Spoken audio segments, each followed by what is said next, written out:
Welcome back. You are still watching Morning Live. A final look now at your sport news on this Thursday morning. Now, the Inanda Country base will play host to the Joburg Polo in the Park event this weekend. And as one of the major polo events on the sports calendar in South Africa, this competition is looking to meet the very high standards associated with such events. To talk to us about this, we have Ben Moseme, who is the CEO of event organisers, African Deluxe Company. We also have a man who's one of the top polo players in South Africa, Leroux Hendriks, joining us. So, gentlemen, good morning. Thank you so much for joining us. Thank you for having us. Leroux, let me start with you. So we speak about polo in the park, and I think we've seen how it's gaining so much popularity in South Africa, with more and more spectators wanting to be part of the action. Perhaps just for our viewers at home, speak us through the differences of traditional polo versus polo in the park. What are the major differences between the two? So traditional polo is played on a much larger field. It's played four-side, and it's played with a plastic ball. Normally, because of safety, the spectators are slightly further removed from the field and less understood by the general crowd. Action polo, or polo in the park, is a format that we developed over years that helps to bring the crowd closer to the field, more interaction, more involvement, three-a-side only, very fast-paced, and we play with a softball, so it's safer for the crowd to be right on top of the game. Oh, that sounds very interesting. Yeah. So softball versus a plastic ball. Yes, smaller field. Smaller field. Yes. I like the smaller field part. Maybe I could make it. Ben, let me bring you into the conversation. When we look at an event of this nature, yes, it is about polo, it is about the sport, but more than anything else as well, it's just the social and networking event it is. We've seen a lot of glitz and glamour and fashion coming into polo events of late. Let's talk to the theme for this year, what it's about and what the expectations are. Obviously, we are in the Heritage Month. The theme is the spirit of Africa, and we've got actually that is our theme. Our dress code is the Afro Glam Couture. So we're trying to bring this heritage element into fashion, into luxury, and to give it power by having polo in September, which is the Heritage Month.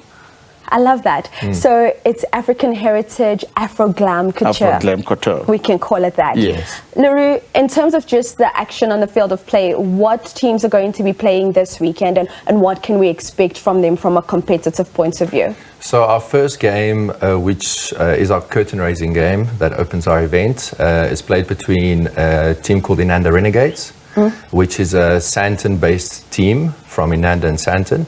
They're playing against a team called Bliss Brands. Those are two amateur teams, but at a high level, on an amateur level. And then we go into our main game.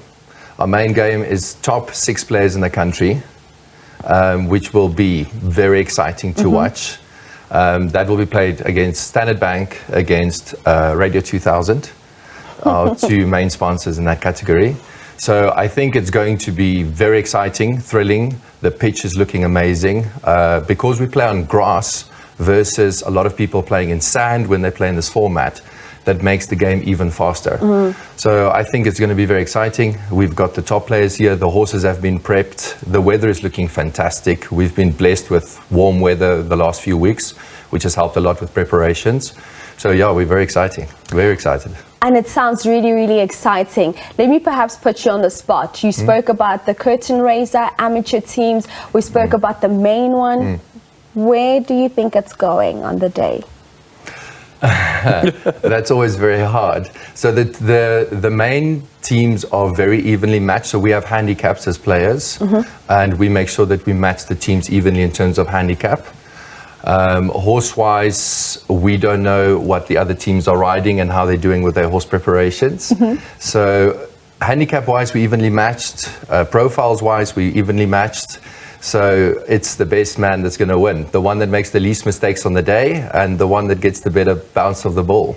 I love that, because that's what generally, when it's a good matchup in sport, it will generally come to the team that makes the less mistakes winning. 100%. Ben, let me put you on the spot as well. I think we are at SABC right now. Yes, we are. 2000 is part of the yes, it is. Of the group. You're a smart man. So we need to get the word out there. We need to, Standard Bank is our main sponsor, of course, and we're excited to be there.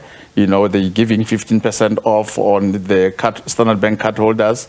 Tickets are selling. We are at 90% now. Mm-hmm. We should be sold out today. But like I said, we are at SABC. I'm more 2000, I'm more multicolor. I still like the blue and white. I still like the blue and white. They've been winning, but I think, yes, it's going to be tough, like Leroux has said. Let the best team win at the end of the day. Let the best team win, and of course, we are a bit biased here at the SABC. But let's talk to something that you've touched on. You speak about your main sponsors for the event, Radio 2000 being one of them. How has that challenge been just coming back from COVID? I know this is the second year in which you are allowed to have full capacity. How has that been just in terms of getting your commercial partners coming in and getting involved? I think it's not only post-COVID economy. We've got load shedding, which is adding a lot of pressure in business. And we've also have the high interest rates at the moment. Business has been very, very tough. In any corporate, the first thing that you cut is marketing. Yes. You go straight into marketing. You can't cut people. You can't cut operations. You still need your TVs, your cameras, your studio. Yes. Marketing gets cut. So it's been a tough, tall order. But we've got good sponsors on board, and Standard Bank has been loyal over the past 3 years.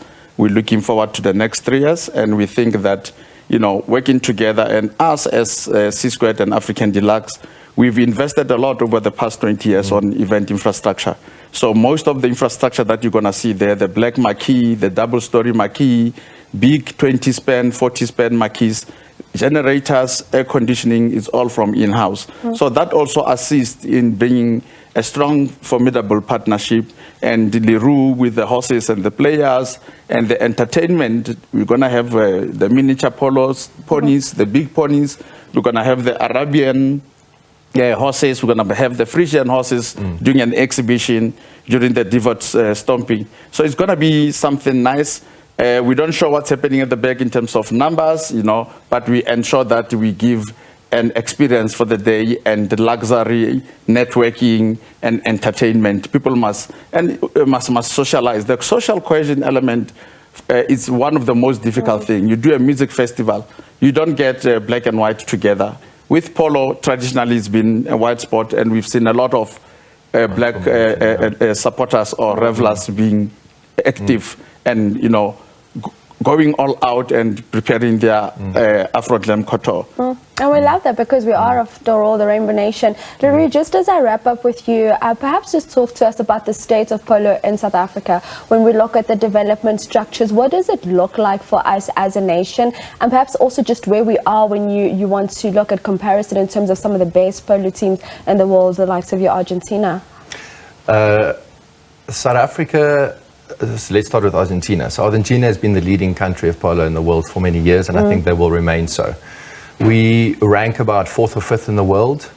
We have a very active and very enthusiastic polo community, although it's quite small. Traditionally, it's been played mostly on the farms, amongst the farmers, and it's over the years grown more in the cities. Initiatives like the Standard Bank Polo in the Park is something that allows people that will never interact with polo to see polo, to see the lifestyle and the love that we have for the horses, what that can mean for the community, how it can draw people together. And with that, you get the odd person that wants to start playing polo, you get the enthusiast that will go and watch another polo game, and with that, the sport grows. From a development point of view, with South Africa being quite far withdrawn from the rest of the world when it comes to a professional platform, it is challenging, but we have got centers that have got developing programs that obviously allows for people that are from all different backgrounds to tap into the sport. And I think as we grow what we are busy with now, we want to draw people that will not traditionally go and make the effort to drive out an hour to watch a polo game. We want to have something close to the city, something that allows for more than just polo. That's, as Ben said earlier, it is networking, it's bringing people together from different diversities, and the rest of the entertainment that we bring.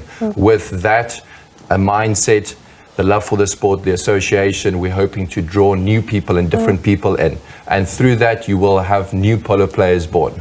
Indeed. So that's the idea. And we look forward to that. Thank you so much, Leroux Hendriks, joining us in studio this morning, as well as Ben Moseme. Moseme. Yes. Joining us, talking all things about polo in the park. It's going to be happening over this coming weekend, and you can certainly go purchase your tickets and just be part of the action on the polo, and let's see the sport grow in South Africa.